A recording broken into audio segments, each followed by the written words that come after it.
Hey everyone, this is Kristen from KristenCoaching.com. Thank you so much for joining me again for this video today. It's good to see all of you. So the topic of this video has to do with reasonable and high expectations in a relationship and which one is more healthy. So we're going to kind of dive into what expectations we have in a relationship. Is that normal? Is it not? Should we have these standards? Does it mean that we are going to have healthy, happy relationships having standards? So we're going to kind of dive into that whole topic about expectations, so you can have an idea if you have those in your relationship and if they're working for you or not. Please subscribe to my YouTube page if you haven't done so already, just a reminder. So basically, expectations in a relationship are good to have because they label our needs and our wants and what we feel that we deserve in a relationship. And it's important to have those, right? If we have no expectations in a relationship, then oftentimes we resort to having really low standards for ourselves and tend to have relationships that we could do better in, I guess, if that makes sense, that where our other half is not bringing us up and isn't making us be our strong 100% self. And those relationships you've been in, I'm sure we've all kind of been in there, where our other half kind of brings us down, where people say that you are, you could do better, that kind of thing. So you have to have a certain set of expectations. But what is too high of expectations? And I really want you guys to self-reflect on this to see if you rank in this category of too high expectations, because if you do, then it's important to really take a moment and figure out how we can kind of bring these down to help you long term, because I'm going to talk about the negative aspects of having high expectations in a relationship, or too high, I should say. So the first one that comes to mind is usually a sign that your expectations are too high is if you're not making it past kind of like the second or third date. You've determined at that time, this person isn't right for me, I'm going to move on. If you're noticing that you're doing that over and over and over again, it could be that your expectations are too high. Also, another sign of having too high of expectations is that you have a long list of needs. We have that list of what we need out of a partner. And if those needs aren't getting met, if any one of those isn't getting met, that's a deal breaker right there. So that could be a sign. And again, we do have deal breakers in a relationship, and that's okay to have. But I think when the deal breakers get past maybe 5 or so deal breakers, that could be a sign that it might be too many.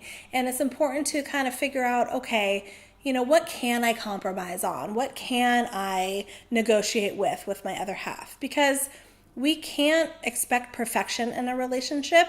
That's just not going to happen. But we can expect our partners to meet a certain standard and for there to be some compromise and negotiation, because that has to happen. Again, nobody is perfect and nobody comes in the perfect package the way that you want them to.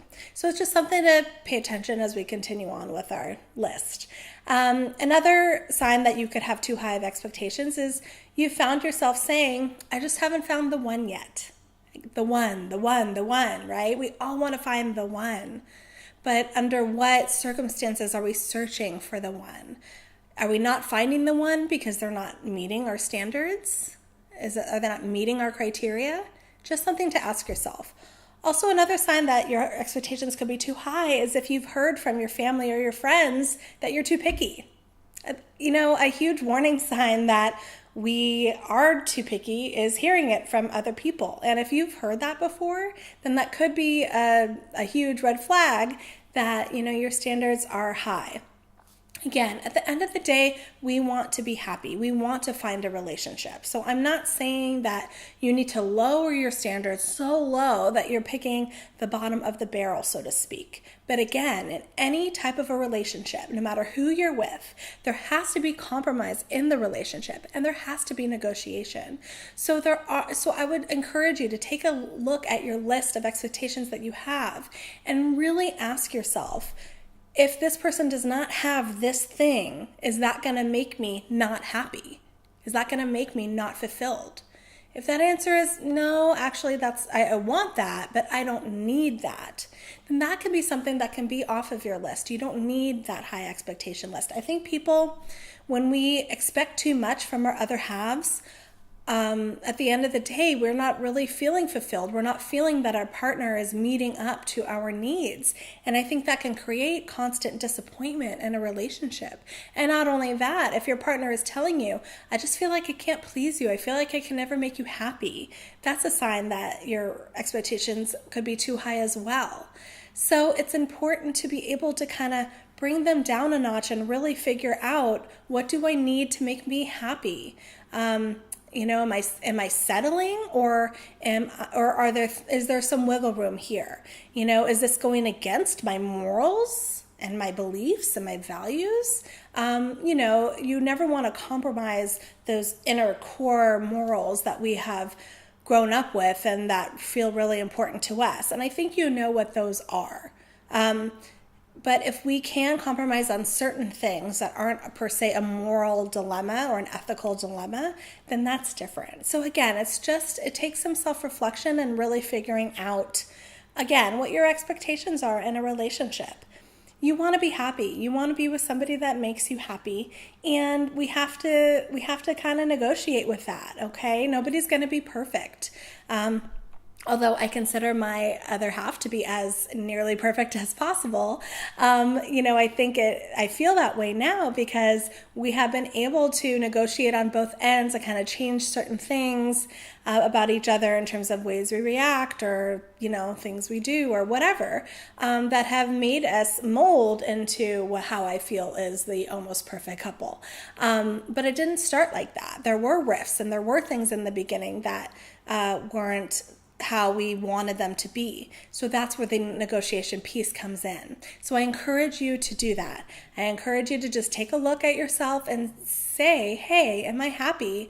Am I finding myself that I'm constantly disappointed after every single guy I meet and there's just nobody out there?